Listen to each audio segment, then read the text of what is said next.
In the summer of 1942, across the blood-soaked battlefields of the Eastern Front, German soldiers began whispering about something that defied all military logic. They spoke in hushed, trembling voices about shadows that glided through the night sky, silent, invisible until the moment death rained down from above. Entire battalions reported the same phenomenon. A soft, sweeping sound, like wind through trees, or, as superstitious men claimed, the swish of broomsticks cutting through darkness. Then came the explosions. Supply depots obliterated, ammunition dumps erupted in flames, command posts reduced to rubble. And when dawn broke, there was no trace of the attackers except the smouldering wreckage they left behind. Wehrmacht intelligence officers dismissed it as battle fatigue, nerves shattered by months of brutal combat. But the reports kept coming. Night after night, across hundreds of miles of front line, the pattern repeated. The attacks always came between midnight and 4 in the morning, when exhaustion claimed even the most vigilant sentries. Anti-aircraft guns fired blindly into the void, their searchlights sweeping uselessly across empty sky. By the time gunners heard the faint whisper of approach, bombs were already tumbling toward their targets. German soldiers, battle-hardened veterans who had marched through Poland, France, and deep into Soviet territory, found themselves gripped by a fear more primal than anything they'd experienced in daylight combat. They began calling these phantom attackers Nachthexen, the night witches. But these weren't witches. They were something the German High Command never anticipated, something that would shatter every assumption about warfare, courage, and who could become a warrior. They were women, young Soviet women, many barely 20 years old, flying antique biplanes made of plywood and canvas. Aircraft so outdated they'd been retired from frontline service before the war even began. Yet, in their hands, these flying relics became instruments of psychological terror that would haunt the German army until the very last days of the Third Reich. This is their story. This is the legend of the 508th Night Bomber Regiment, the women who turned the night sky into a hunting ground and proved that courage has no gender.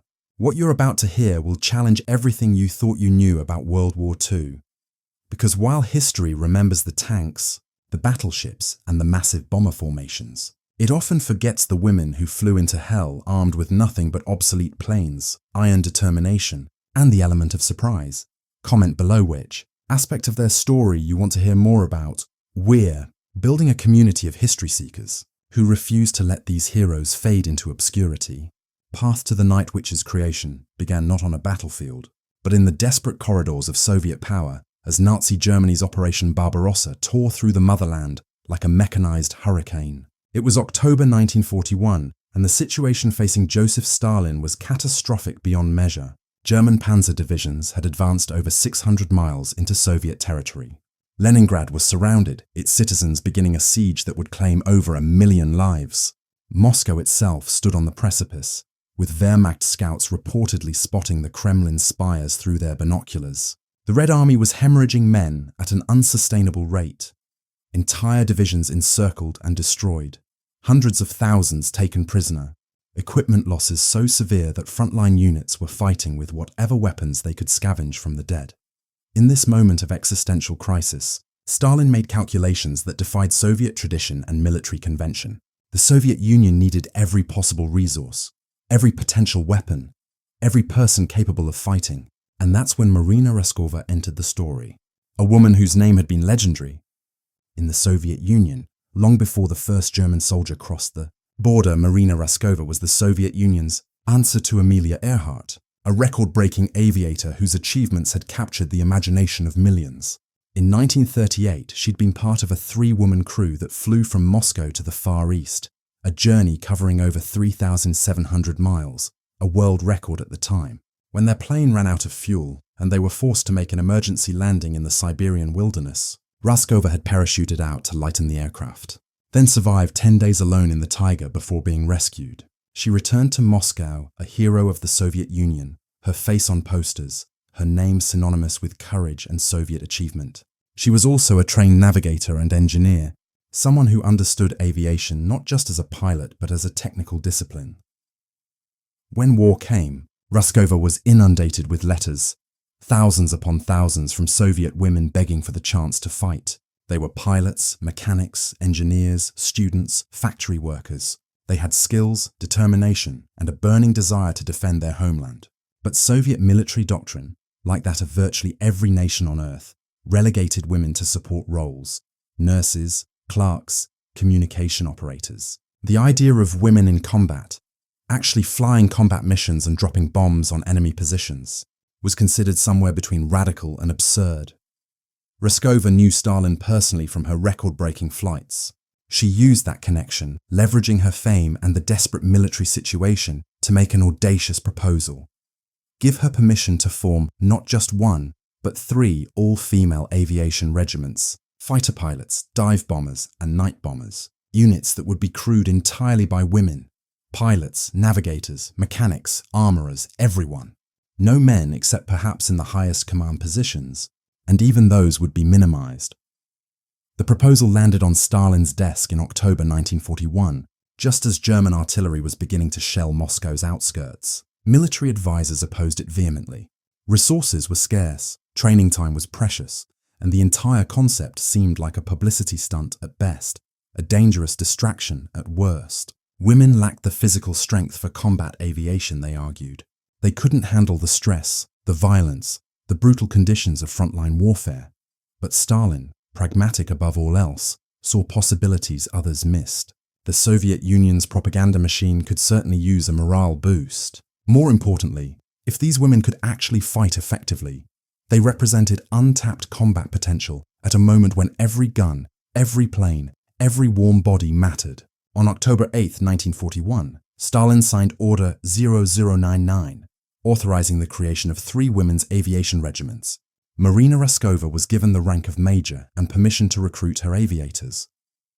Within weeks, thousands of applications poured in. Raskova's standards were exacting. She wanted educated women, those with aviation experience or technical training.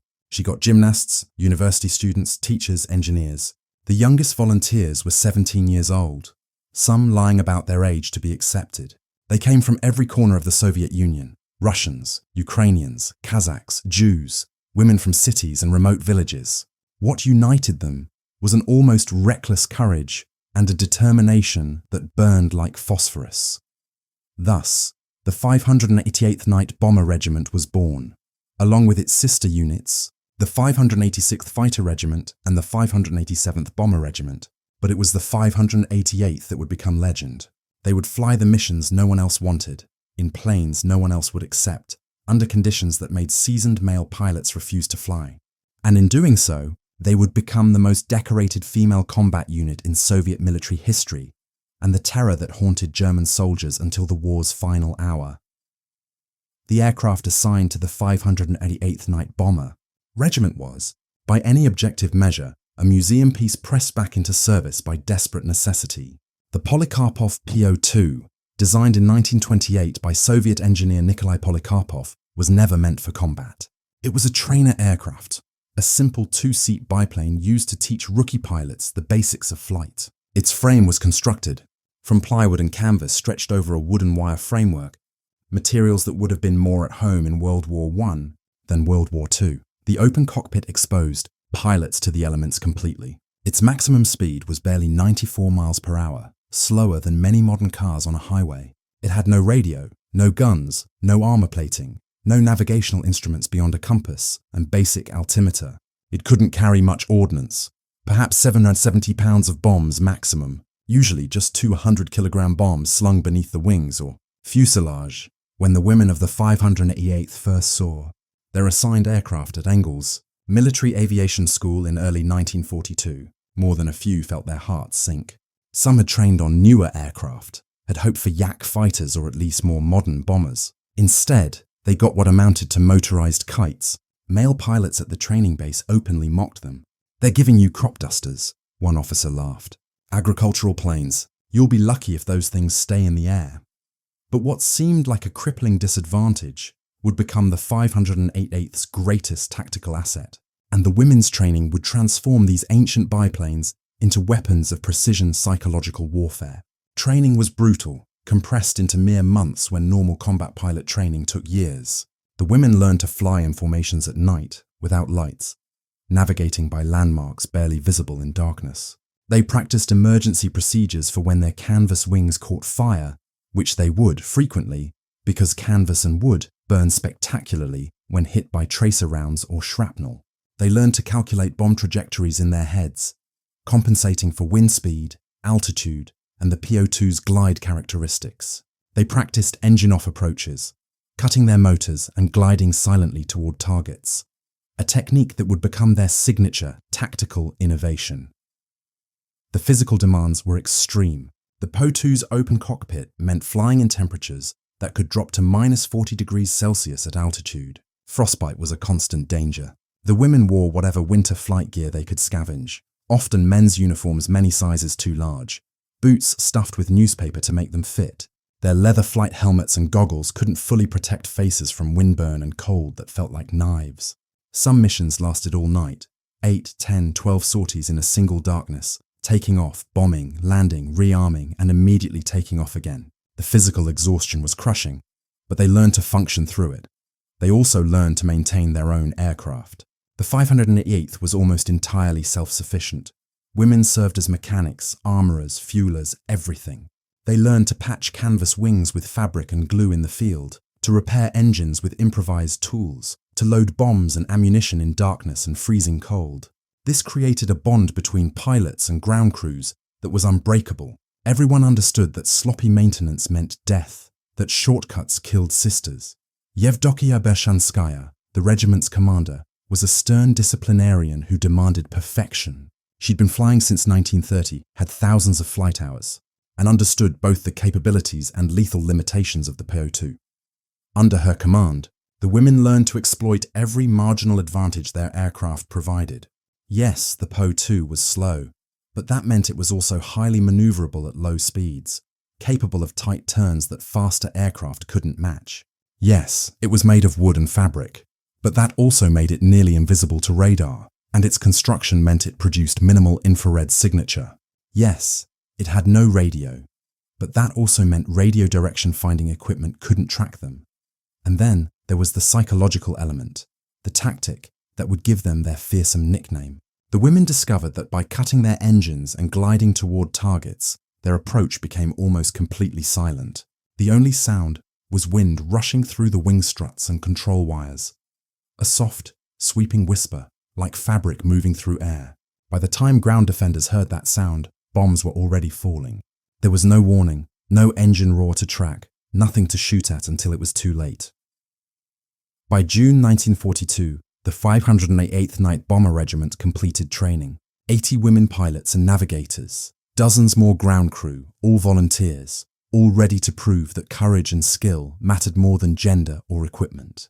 They were given their combat assignment, the Southern Front, where German forces were pushing toward the oil fields of the Caucasus and the city of Stalingrad. The women painted their planes dark green and brown, removed every unnecessary gram of weight to maximize bomb payload and flight time, and prepared for their first combat missions. None of them truly understood what awaited them. War is always worse than training, always more chaotic, more terrifying, more brutal than any simulation or exercise can prepare you for. But they were about to fly into hell, and they would emerge as legends. The 588th's baptism by fire came in June 1942, over the Kuban region of southern Russia, where German Army Group South was grinding forward toward the Caucasus Mountains and the vital Soviet oil fields beyond. The women arrived at a frontline airfield that was barely more than a muddy field with a few tents and dugouts. Artillery thunder rumbled constantly on the horizon. The smell of smoke and burning fuel permeated everything. Male pilots from neighboring units watched them with barely concealed skepticism. Some placed bets on how long these girls playing pilot would last before requesting transfer to safer rear positions. The first mission briefing was brutally simple. German forces had established a supply depot and fuel dump approximately 40 kilometers behind their front lines. Intelligence reported significant nighttime truck traffic bringing ammunition and supplies forward. The target was defended by anti-aircraft positions and searchlight batteries. The mission: disrupt supply operations through night harassment bombing. The 588th would conduct multiple sorties throughout the night, keeping German forces awake, destroying material, and forcing them to divert resources to defense. Nadezhda Popova, just 20 years old, was among the pilots selected for the first combat sortie. Years later, she would recall the terror of that moment, climbing into the Po-2's cramped cockpit, her navigator Zhenya Rudneva settling into the seat behind her, the weight of bombs hanging beneath the wings, making the fragile plane feel even more vulnerable. The engine coughed to life, rough and loud in the darkness. Other planes were taking off ahead of her, their silhouettes barely visible against the night sky. Then it was her turn. The Po-2 bounced across the rough field, slowly gaining speed, straining to lift the weight of bombs and fuel. Finally, the wheels left the ground, and they were airborne, climbing slowly into the darkness. The cockpit was freezing, wind tearing at their faces despite goggles and helmets. Navigation was by landmarks barely visible in the moonlight. A river, a destroyed village, the faint outline of roads. There were no lights except the occasional flash of artillery on the horizon. Radio silence was mandatory. They were alone in the dark sky, hunting an enemy that was hunting them. Approaching the target area, they could see searchlights sweeping the sky like ghostly fingers trying to grab them. Anti-aircraft fire began erupting, bright orange tracers arcing upward, exploding in clusters of shrapnel. The first instinct was to flinch, to turn away, but Popova held her course. Beside her aircraft, another Po-2 was caught in a searchlight beam, pinned like an insect under a microscope. Anti-aircraft fire converged on it instantly. She watched as the plane took hits, saw flames erupt from its engine, saw it begin to spiral downward. There was nothing she could do. Then it was her turn to attack. Popova pushed the stick forward, putting the Po-2 into a steep dive toward the target. Rudneva called out adjustments, calculating the release point. The aircraft shook violently as it picked up speed. Wind screamed through the struts. And then Popova did something that seemed like suicide, but was actually brilliant. She cut the engine. The Po-2 went almost completely silent. The sudden absence of engine noise was shocking, disorienting. They were gliding now, a ghost descending on the enemy position. The searchlights swept past them, unable to track their silent approach. She could see the target below. Vehicles, tents, stacked fuel drums catching faint moonlight. Rudneva shouted, "Release!" and Popova pulled the bomb release lever. The aircraft lurched upward as the bombs fell away, suddenly lighter. Popova restarted the engine, a terrifying moment when it might not catch, when they might simply glide down into the ground. But it coughed, sputtered, roared back to life. Below them, the bombs detonated. Secondary explosions followed as fuel ignited, ammunition cooked off. The entire supply depot became an inferno visible for miles. Popova banked hard, flying at maximum speed, which wasn't very fast, to escape the flak zone. Tracer fire followed them, searching, but they were already vanishing into the darkness. Back at base, they landed, exhausted, hands shaking with adrenaline. There was no time to rest. Ground crews swarmed the plane, patching holes where shrapnel had torn through canvas wings, refueling, loading new bombs. 15 minutes later, Popova and Rudneva were airborne again, heading back to the same target area. They would fly 8 sorties that night, attacking different positions each time, sometimes facing fresh defenses, sometimes hitting targets still burning from previous attacks. Not everyone returned. 2 crews were lost that first night, shot down, crashed, no survivors. The women had known intellectually that death was possible, but experiencing it, seeing empty chairs where friends had sat hours before, transformed abstract knowledge into crushing reality. There were tears, brief and furious, then stoic silence. They had missions to fly. The dead would want them to continue. Over the following weeks, the 508th established their operational pattern. They flew exclusively at night, conducting multiple sorties per darkness. Pilots might fly 5 to 15 missions in a single night, each sortie lasting perhaps 30 to 40 minutes depending on target distance. They would take off, navigate to the target, attack, return, land, refuel and rearm in about 10 minutes, then immediately take off again. This pace was maintained night after night, with minimal rest during daylight hours. The physical toll was staggering. Pilots developed chronic frostbite, their faces and hands permanently scarred from repeated exposure to extreme cold. The constant vibration of the Po-2's engine caused nerve damage in hands and feet. Sleep deprivation became a way of life. They learned to sleep during the day, despite artillery fire, air raid sirens, and the constant noise of a military base. They learned to function on perhaps 3 or 4 hours of sleep per 24-hour period, sustained by adrenaline, duty, and stubborn determination. But they were also learning to be supremely effective. The silent gliding approach became standard operating procedure.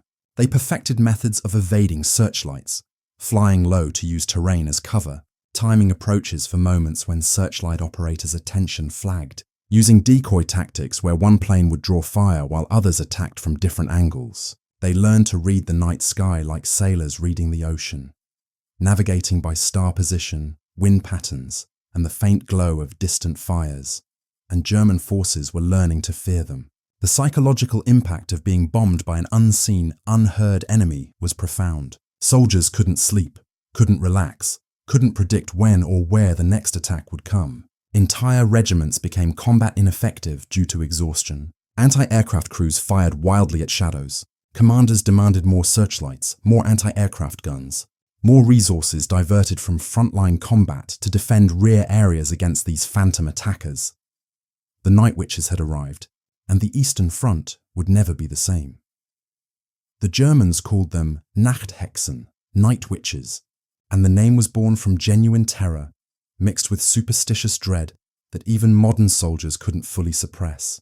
The phenomenon occurred across hundreds of miles of front line, reported independently by units that had no contact with each other, which meant the accounts carried a weight that couldn't be dismissed as isolated hysteria. German soldiers described it in letters home, in debriefing reports, in whispered conversations in dugouts and trenches. The attack always began the same way: silence, absolute and oppressive, broken only by the distant sounds of war. Then, barely audible at first, came a sound unlike any aircraft engine they'd ever heard. It was a soft, sweeping noise, a whisper of wind, a rustling like fabric moving through air. Some compared it to a broomstick sweeping a floor. Others said it sounded like sheets hanging on a line in a strong wind. By the time you heard it, death was seconds away. The Po-2's construction created this eerie sound. When the pilots cut their engines and glided toward targets, wind rushing through the aircraft's exposed struts, control wires, and canvas surfaces created a distinctive whooshing sound that was quiet but unmistakable in the silence of night. It was organic, unsettling, not mechanical like an engine, and it came from everywhere and nowhere simultaneously, making it impossible to pinpoint the direction of attack until bombs were already falling. The psychological effect was devastating. Human beings are wired to fear what they cannot see or predict. The Night Witches exploited this primal anxiety masterfully, though not through any deliberate psychological operations planning. They simply discovered that their tactics created terror and leaned into it. They attacked at irregular intervals throughout the night, preventing sleep and creating constant anticipation of the next strike. They targeted not just military installations, but also command posts, officer quarters, communications facilities, places where leadership tried to rest and coordinate operations. They ensured that nowhere behind German lines felt safe after dark. Anti-aircraft crews developed what modern psychology would recognize as acute stress reactions. Searchlight operators would lock onto phantom contacts, fire control teams would shoot at nothing, and ammunition would be expended wildly. German commanders were forced to rotate anti-aircraft crews more frequently due to combat fatigue and effectiveness degradation. Some units requested transfer from sectors where the Night Witches operated regularly, which was unprecedented. Soldiers were more afraid of these nocturnal harassment attacks than they were of frontline combat. The German Luftwaffe began specifically targeting the 588th Regiment, marking them for priority interception. Night fighter aircraft were diverted to hunt the Po-2s, despite the fact that modern fighters face significant challenges engaging such slow-moving targets. A Messerschmitt Bf 109 or Focke-Wulf FW 190 had a minimum speed threshold below which they stalled and crashed, and that threshold was often higher than the Po-2's maximum speed. German fighters attempting to slow down enough to engage Night Witch aircraft risked falling out of the sky themselves. The Po-2's extreme maneuverability at low speeds meant they could outturn pursuing fighters, diving toward the ground or making sharp banks that faster aircraft couldn't follow without overshooting.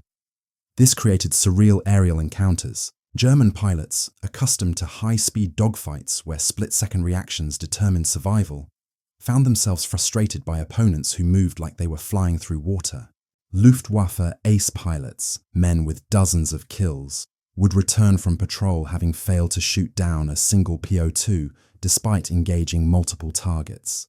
Some German pilots refused to hunt the night witches, considering it beneath their dignity or too dangerous for too little reward. Others became obsessed with destroying them, taking excessive risks to claim a kill on an aircraft that seemed to mock everything modern aviation represented. The Luftwaffe eventually instituted a policy. Any pilot who successfully shot down a PO-2 would receive an automatic decoration. This reward structure reflected both how difficult it was to kill these antiquated aircraft and how desperately German command wanted them eliminated.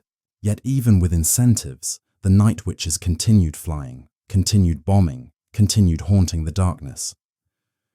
German propaganda tried different approaches to the night witches phenomenon. Some materials mocked them, calling them amateurs in obsolete planes, trying to diminish their psychological impact. But soldiers on the receiving end of their attacks knew the truth. These women were skilled, professional, and relentless. Other propaganda took a darker approach, characterizing them as Soviet terror weapons, inhuman agents of Stalin's regime. These narratives revealed more about German anxiety than reality, but they also indicated the degree to which the night witches had penetrated German military consciousness. For the women themselves, learning that they'd earned such a fearsome nickname was a source of dark pride. They'd gone from being dismissed as a publicity stunt to being priority targets for enemy fighters and recognized threats across the entire Eastern Front. The name Nachthexen, night witches, was adopted by the regiment itself, worn as a badge of honor. They painted informal insignia on some aircraft, dark humor mixed with defiance. If the enemy wanted to call them witches, they'd embrace it, turn it into power.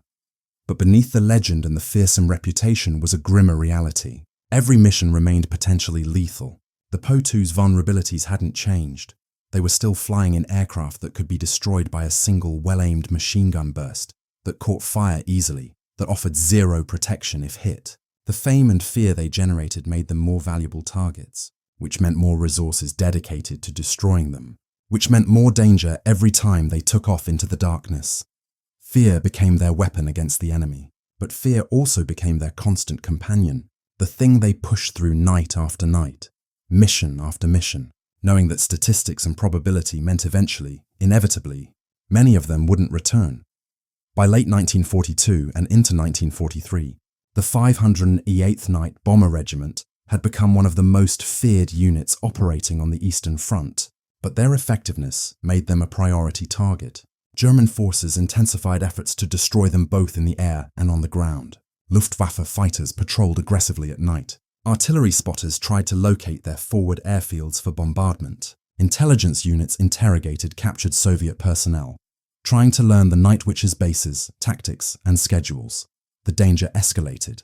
Losses mounted. The early months of 1943 were particularly brutal, with German forces employing new tactics specifically designed to counter the Po-2's advantages. They began using sound detection equipment to track the aircraft's approach, despite their silent gliding technique. Anti-aircraft positions concentrated fire in predicted flight paths, rather than trying to track individual planes.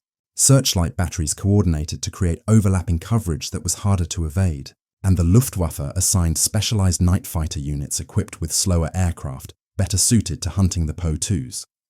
Nadezhda Popova, who would survive the war and become one of the regiment's most celebrated pilots, later described missions where flak was so dense it seemed impossible to fly through. She recalled aircraft returning with so many holes in the canvas wings that ground crews could barely find intact sections to patch. She remembered missions where half the regiment's planes were hit, several shot down, and they still completed their sorties before returning to mourn their dead. The losses were personal and devastating. These weren't anonymous casualties in a distant unit. They were friends, roommates, women who had trained together, who shared cramped quarters and meager rations, who knew each other's families and dreams. When a crew failed to return, everyone knew their names, their voices, their habits. The regiment learned to grieve quickly and quietly, because dwelling on loss meant paralysis, and paralysis meant more deaths. Yet the women kept flying. Commanders like Yevdokia Bershanskaya maintained iron discipline and unflinching focus on the mission. Pilots like Yevgenia Rudneva, who had been an astronomer before the war, brought analytical precision to navigation and targeting that maximized the effectiveness of their limited ordnance. Mechanics worked impossible hours to keep planes airworthy despite constant damage and minimal spare parts. the regiment developed a grim operational philosophy. Every mission mattered, every bomb counted, every night they flew meant German forces suffered.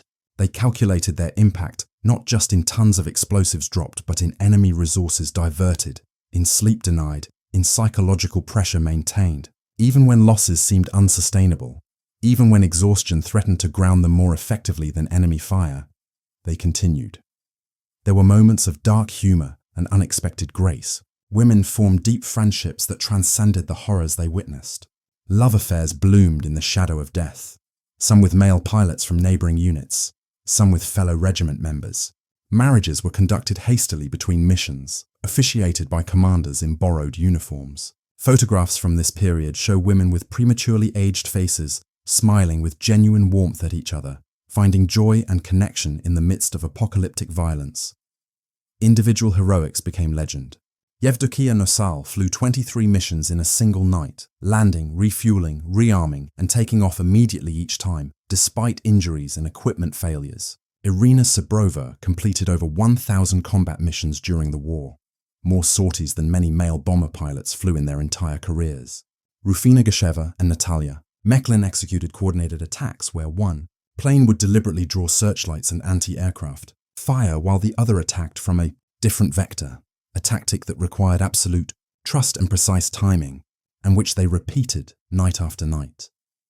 The Soviet propaganda machine eventually discovered the Night Witches and amplified their story. Newspaper articles celebrated them, radio broadcasts detailed their victories, and their fame spread across the Soviet Union. This recognition was double-edged.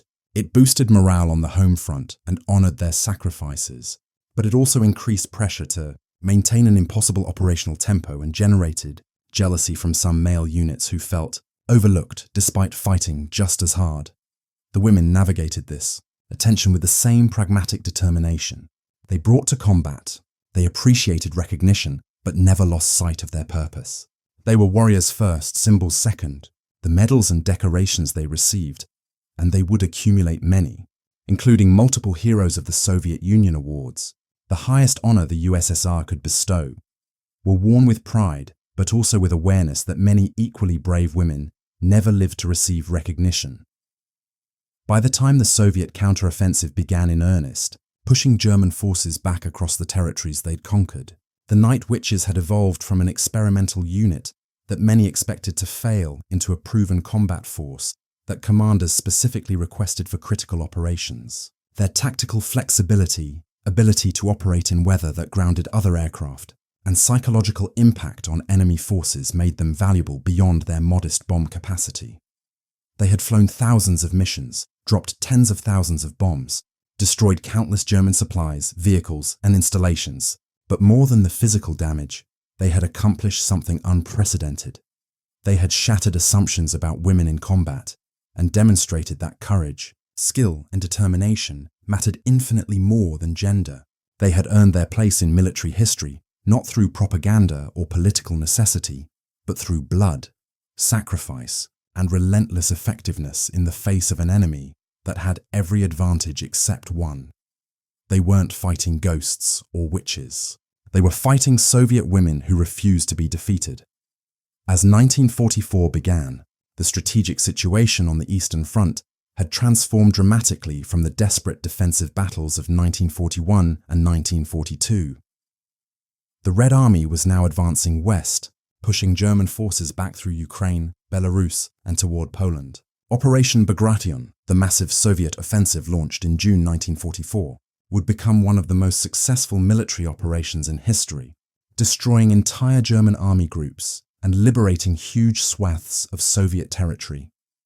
The Night Witches played a crucial role in these offensives, though their contributions often went unrecognized in official histories that focused on tanks, artillery, and infantry maneuvers. Their primary mission remained what it had always been: night harassment bombing to disrupt enemy supply lines, destroy fuel and ammunition dumps, attack command posts, and prevent German forces from resting or regrouping.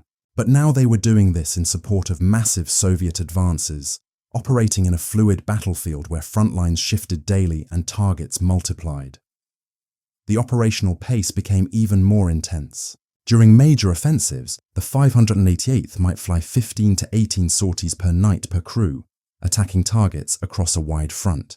They would bomb German reinforcement columns trying to move toward threatened sectors, hit railway junctions to prevent evacuation of equipment and personnel, strike artillery positions supporting defensive lines. They operated so close to the front lines that Soviet ground forces could see and hear their attacks, which provided a morale boost to exhausted infantry who knew the Night Witches were supporting them from above. The advancing Soviet armies also meant constantly changing air bases. The regiment would operate from forward fields that had been German-held territory days or hours earlier. They landed on strips carved from farmland, refueled from captured German fuel dumps, and sometimes flew missions within hours of a base being secured. This operational flexibility, their ability to function with minimal infrastructure, was a significant advantage of flying simple aircraft like the PO-2.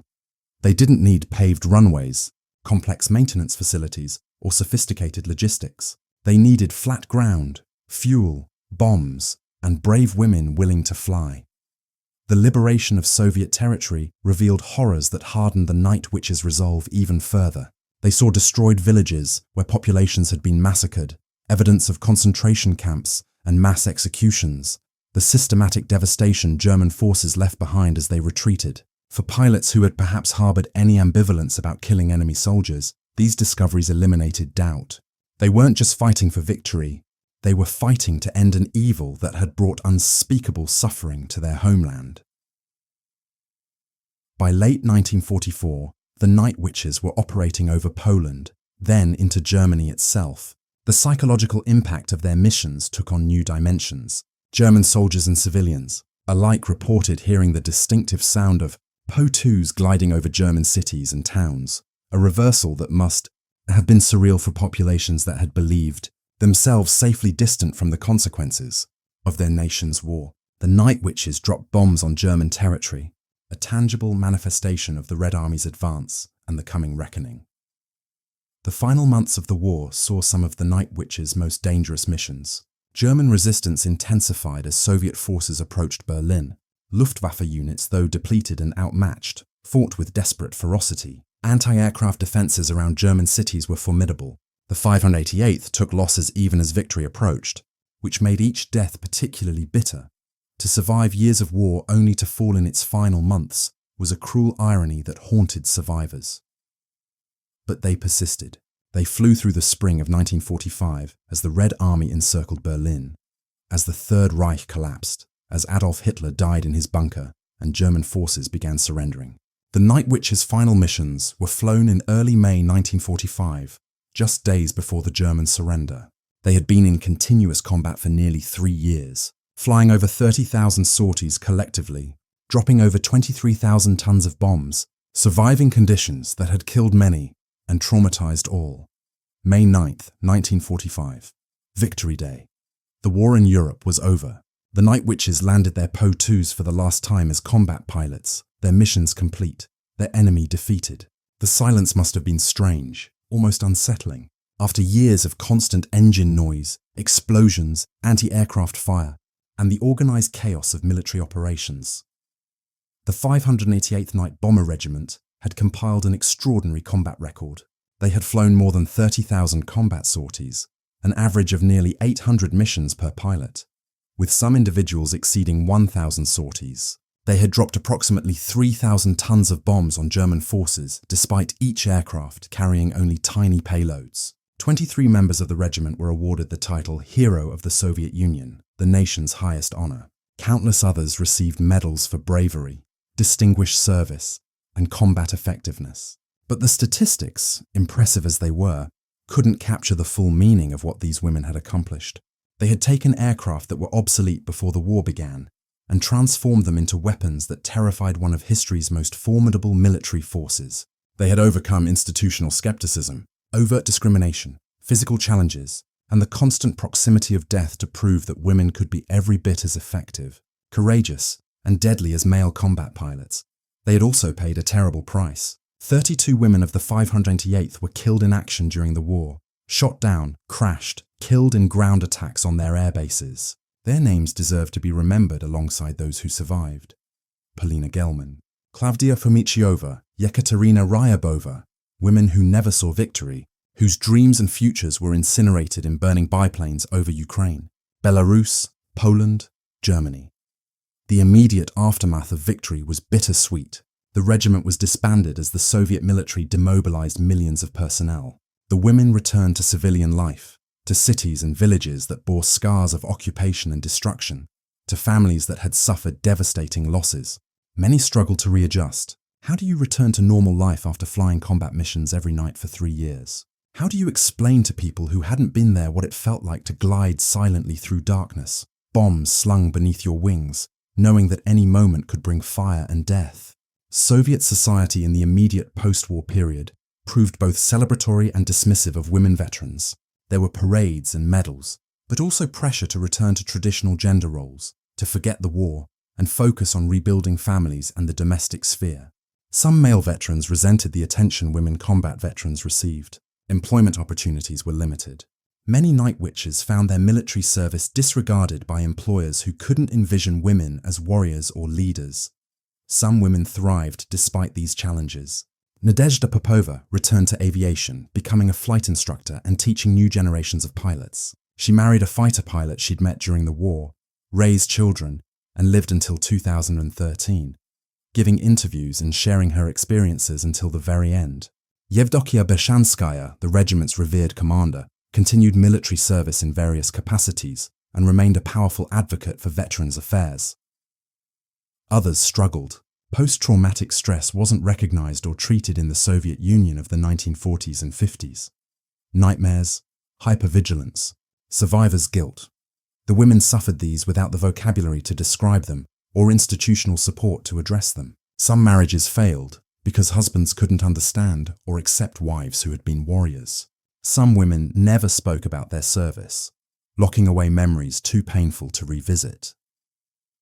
The Night Witches also faced a peculiar historical erasure. As the Cold War intensified, Soviet propaganda highlighted certain aspects of the Great Patriotic War while downplaying others. Western historical accounts of World War II rarely mentioned the Night Witches at all, focusing primarily on Western Front operations and minimizing Soviet contributions generally. For decades, these women's stories remained largely unknown outside the former Soviet Union. It wasn't until decades after the war, particularly after the Soviet Union's collapse, that the Night Witches' story began reaching a global audience. Researchers uncovered archival records, survivors gave interviews, historians pieced together the regiment's operational history, books were written, documentaries produced, and gradually, the world learned about these extraordinary women who had haunted German soldiers' nightmares. Their story resonates today for multiple reasons. It's a reminder that courage and capability aren't determined by gender, that women have always fought alongside men even when history forgot to record their presence. It demonstrates how ingenuity and determination can overcome technological disadvantage. The Night Witches succeeded, not despite their obsolete aircraft, but partly because of them, turning weakness into tactical advantage. Their story also complicates simplistic narratives about World War II. These were Soviet women, fighting for Stalin's regime, which itself was responsible for horrific atrocities against its own people. Celebrating their bravery doesn't require endorsing the political system they served. It requires recognizing that individuals can perform extraordinary acts of courage within deeply flawed structures. They fought against Nazi Germany, an unambiguously evil regime, and their contributions helped defeat fascism. That victory mattered enormously, regardless of the complicated political context. The Night Witches' legacy extends beyond their immediate combat effectiveness. They inspired women across the Soviet Union and eventually worldwide. They demonstrated possibilities that previous generations couldn't imagine. They flew into darkness armed with determination, obsolete aircraft, and a refusal to accept limitations that others tried to impose on them. Today, their story has entered popular culture in ways both respectful and trivializing. Video games feature Night Witch-inspired characters. Books and graphic novels tell their story. Museums display Po-2 aircraft and Night Witch memorabilia. Some of this attention is commercialized and simplified, reducing complex historical figures to simplified icons. But even imperfect remembrance beats oblivion. The last of the Night Witches passed away in recent years. Nadezhda Popova died in 2013 at age 91. Yevgenia Zhigulenko, who flew over 900 combat missions, died in 1994.